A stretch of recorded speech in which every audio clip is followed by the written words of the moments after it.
The month of December is the most fantastic time in the world to be in South Texas.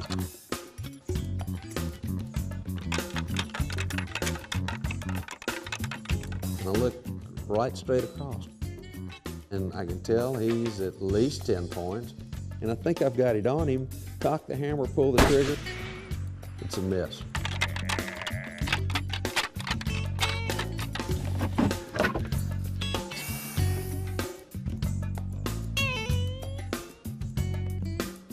Deer hunters heaven on earth, South Texas in December.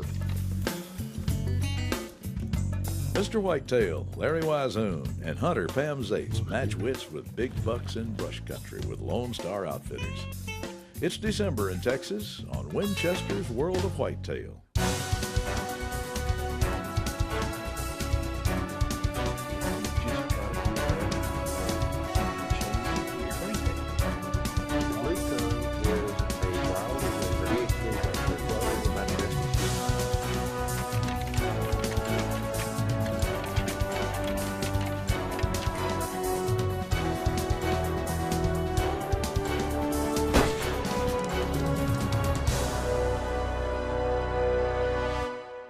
Winchester's World of Whitetail is brought to you by the Dallas Safari Club, promoting conservation, education, and ethical hunting worldwide. Nikon, the trusted name in optics. Winchester Ammunition, the American legend. Thompson Center, America's master gunmaker. Cabela's, the world's foremost outfitter. The Buck Bomb blows away traditional scents. And by Bad Boy Buggies, they'll never hear you coming.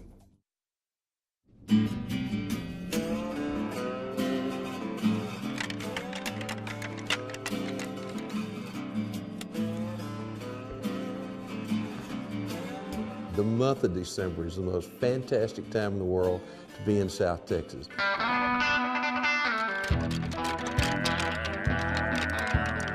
The ranch that we're hunting has been well managed for several years. It's about 5,000 acres of thick, homogeneous brush. Otocoileus virginianus, our beloved white-tailed deer, has quite an impressive range across the Americas. Through proper management over time, certain subspecies like Texanus have flourished. That deer is extremely well fed. South Texas has a tremendous variety of brush species, all of which seem to work good for whitetail deer nutrition, not to mention all the little weeds and forbs that we have, and especially in a wet year, such as we have this year. The weather's been kind for raising feed, but unseasonably warm and wet for the best hunting conditions. Still, that won't stop Wisehoon from meeting up with outfitter Walt Eisenhour and hunter Pam Zaitz. Larry should be here any minute. In fact, there he is now. There they are. Hey, Larry. Hey, How are Mr. y'all? Wisehoon. Hi, Miss Pam. How are you? Pam Zaitz, who runs She Safaris, is a hunter at heart. It's great to be here, let me tell you. I definitely started hunting in Texas. That's where I met my husband. That's the first hunting that I did, and I love Texas hunting.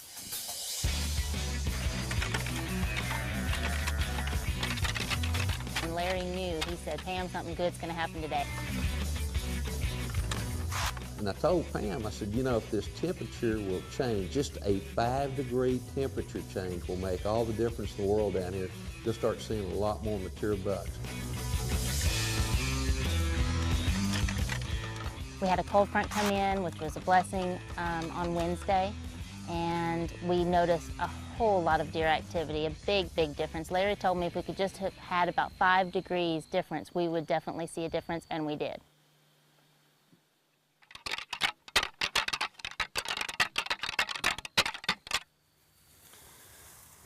Wait for just a little bit and see what happens. Are they leery to come into rattling? I mean, do they kind of stop at the brush line and check things out? Sometimes they do. Sometimes they'll just come bouncing over the grass right on top of it. Does it have anything to do with their dominant buck or not? No. No. A lot of times the dominant bucks really don't come in so well. A lot of times it's the younger bucks or the bucks that are just traveling through. And occasionally a really big buck comes in, but usually those really big bucks come in real slow. And I mean, they just, like I said, just about time you figure, well, nothing's gonna happen. You look, stand up, there's one standing there looking at you. I was very excited, though, to come down here to this part of Texas and hunt with Larry. He's got his reputation as Mr. Whitetail. His knowledge is phenomenal, and I was so anxious to be a part of that knowledge and let him share some of it with me, which he did, and I have so enjoyed it. I think we've waited long enough. We've got some really good places to hunt this afternoon. Let's ease out, see about getting where you're gonna hunt, and I'm gonna hunt another stand too, so let's go and do that.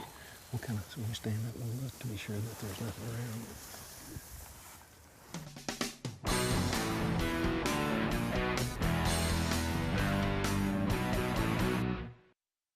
Wiseoon's a big believer in the if you build it, they'll come philosophy of whitetail hunting, so he decides to put together a doe deer decoy. After putting on the legs and head and standing her up, Larry adds the final touch of scenting the area and the decoy with liberal sprays of buck balm. So, Larry, how exactly is that lifeless dame gonna get anybody's attention? Well, you've heard of Eau de Cologne. This here's called Doe d'Estrus. Observe. So, Larry, what did you say her name was?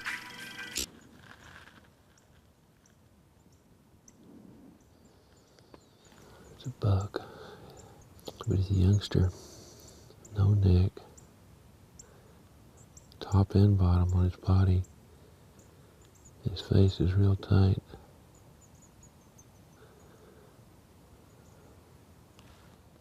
One of those deer that if you leave them alone another 2 years or so, probably a 3-year-old. Leave them alone another 2 years, he could turn into a heck of a deer. Be 150, 160.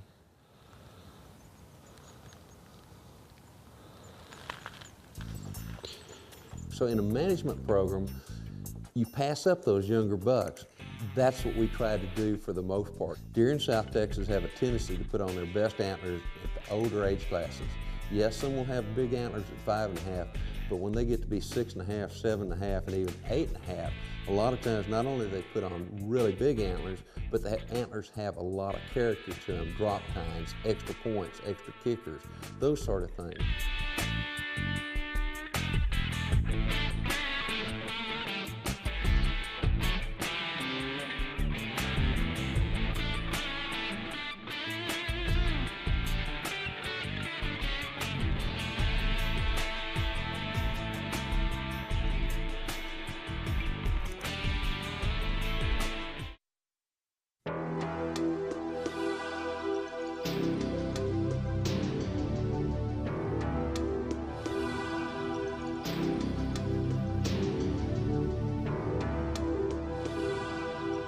A healthy herd needs the right balance of male to female animals, so hunters are no longer prejudiced against taking does. But which doe's the right one to take? It's topics like these we like to explore on Larry's World of Management.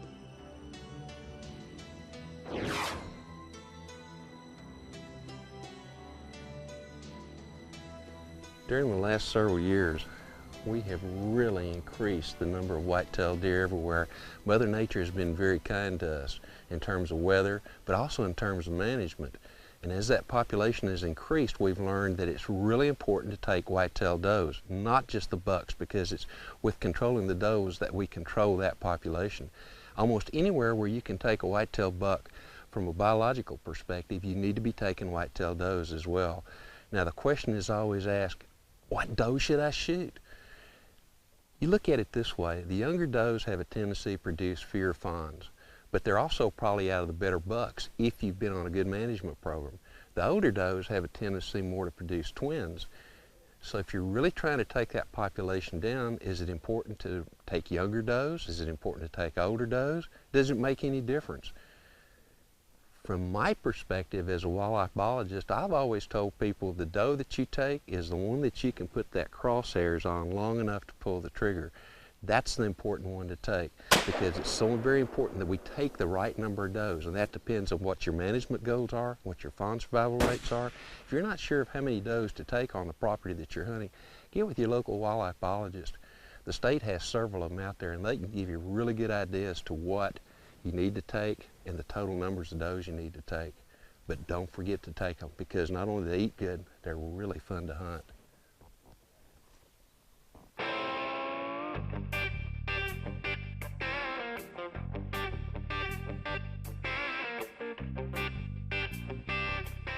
It's Larry Wiseun's favorite time of year, December in South Texas. And he's hunting with outfitter Walt Eisenhour of Lone Star Outfitters and She Safari Clothing president and hunter Pam Zaitz on thousands of acres of prime whitetail brush habitat. Down here in South Texas in December, if you can get any kind of a cool spell, it generally really turns those bucks on. It's amazing what comes out of the woodwork. I was sitting in a stand, and it was very obvious that the bucks were moving. Just before daylight, we saw a buck that was an absolute shooter. He came in, but he was chasing a doe. I got about a minute look at him, and he was gone again. I thought he would come around again, and he never did. As it worked out, the third morning of the hunt, we had about a 10-15 degree drop in temperature. We started seeing mature deer. I saw a really huge, monstrous 8-point that I knew when I passed him up it was going to be, you know, you should not have done that.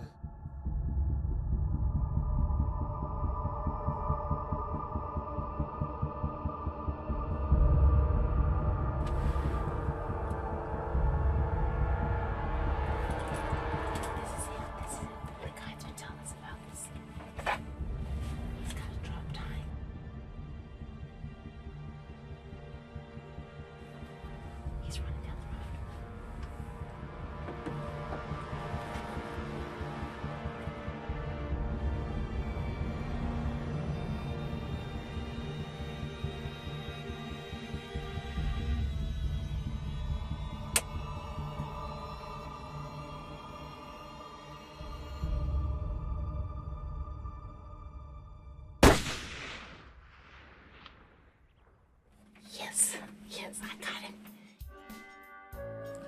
Holy cow. The lifetime buck of my dreams. Where does he show up?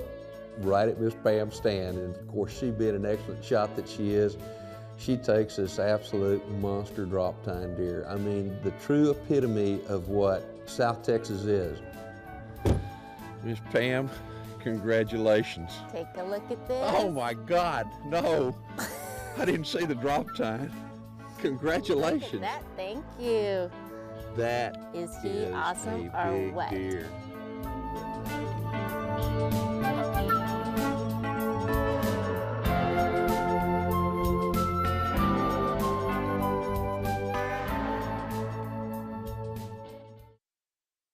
Winchester's World of Whitetail is brought to you by the Dallas Safari Club, promoting conservation, education, and ethical hunting worldwide. Nikon, the trusted name in optics. Winchester Ammunition, the American legend. Thompson Center, America's master gunmaker. Cabela's, the world's foremost outfitter. The Buck Bomb blows away traditional scents. Bad Boy Buggies, they'll never hear you coming. And by Wild Game Innovations, nutrition, attraction, and action.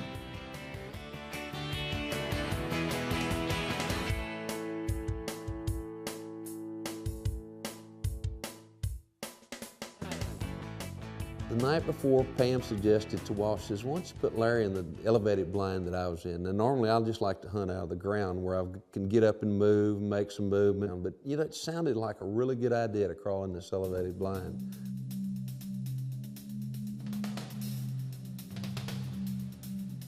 I'm sitting up in this deer stand and it gets to be almost good light. And I look right straight across and here comes this buck. And I can tell he's at least 10 points. And I noticed he's got a little drop tine on the side of him. Deer coming right here, right straight at us. Now, I don't know about the rest of y'all, but I'm kind of a sucker for drop tines. Here I am, I've got a good 10-point buck. He is an ancient deer. If he's real deep from the eye down to the bottom of his jaw, that's an indication that he's got a lot of age on him. And he's chasing a doe. Here comes the doe. And he gets on the tail of this doe immediately, and I'm trying to get out. There are windows on each side, and I'm trying to get the pistol out here and trying to get on it. Oops, can't get far enough over. He gets over here, and I'm holding this pistol like this because the stand's not very big, and I'm trying to find him in there. Now, if you've ever shot a pistol before and you have it scoped, you know that it's a long eye relief scope. That means that you have to extend your arms almost the full length so that you can see the full image, full capabilities of that scope. He's gonna stop. He's stopping. He's stopping. Finally find him, and I'm looking through a little bitty hole, about the size of less than a penny through this entire scope. And I think I've got it on him. Cock the hammer, pull the trigger. I missed him. I can't believe I missed him. He's just standing there. Now he's moving. He's moving.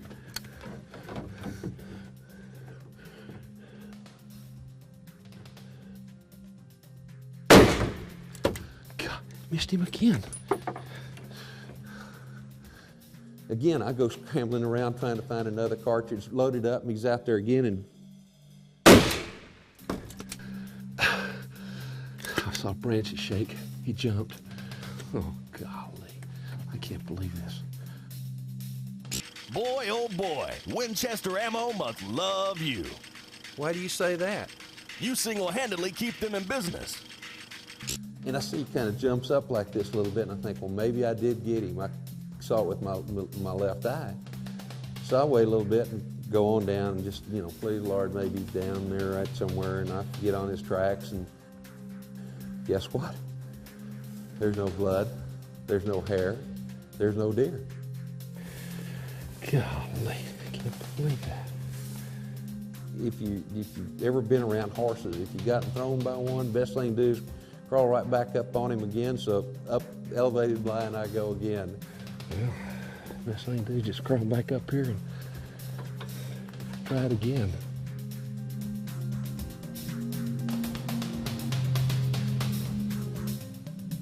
I look around and some other young bucks start showing up. Again, the rut is kicking in. Does are going, bucks are running back and forth, and finally here comes a doe with a couple of little fawns behind her. And I notice all of a sudden she jerks up and looks, she's looking behind her, and her tail kind of goes to half mast, and boy, she takes off, and here comes a buck.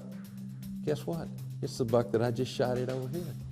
There's no doubt he's got that exact drop time.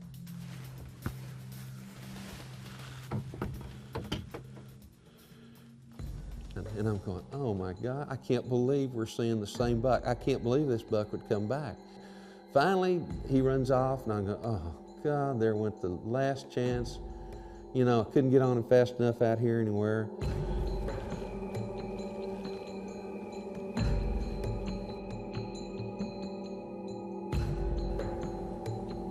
Come on, give me one more chance.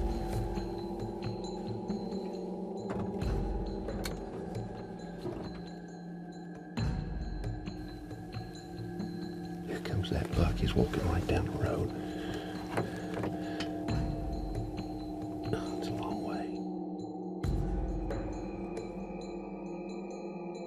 And I am again looking through a little hole, but I think I got him. I pulled the trigger. He's not but about 100, 125 yards away, maybe at the most.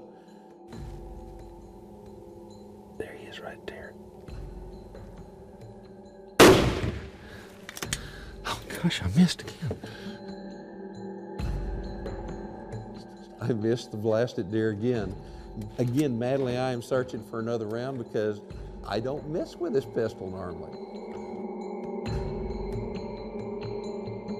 This time, I lean way back, get the pistol, get the full view of the pistol, crank it up, scope up a little bit, crank that Nikon up to about a 7.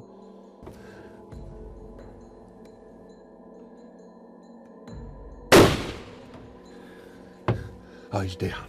He's down. I can't believe it. He's down. Oh, man.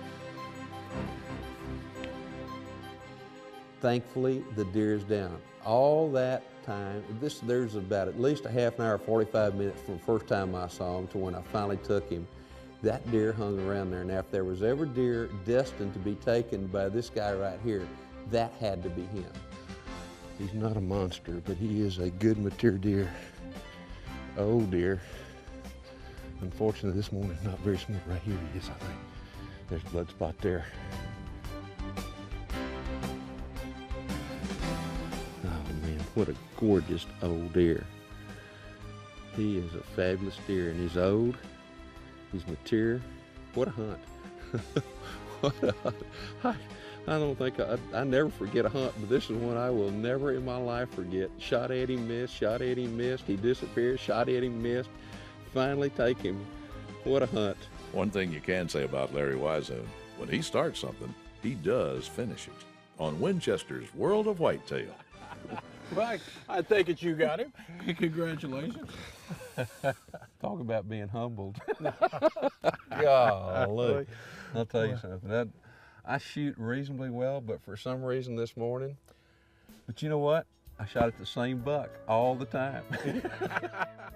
Walt and I loaded the deer and headed back to camp, and I wasn't too sure whether I wanted Pam to be there immediately or whether I had to go find her to show this deer, but there she is. She's waiting on me to come back in. Apparently she'd heard all the shooting that I had done. Let me see, I heard the shot. How many did you hear?